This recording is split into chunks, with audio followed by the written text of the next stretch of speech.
Hello, this is Anthony Dominicus with BMW Bridgeport.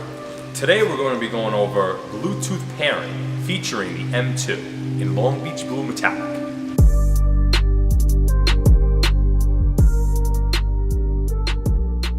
The first step to pairing a Bluetooth device is either turning on the auxiliary or starting the engine.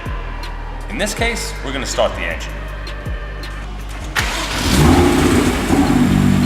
The second step is to go to the communications menu on the iDrive. After that, click Manage Mobile Devices.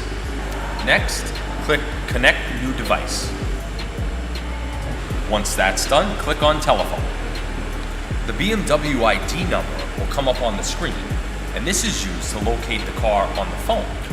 On your mobile device, you're going to go to the Settings menu, click on Bluetooth, and then scroll down to find the BMW serial number.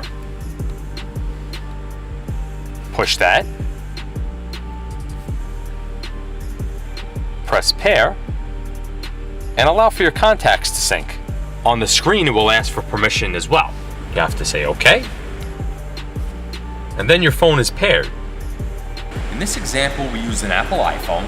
The process is very similar with other mobile devices as well.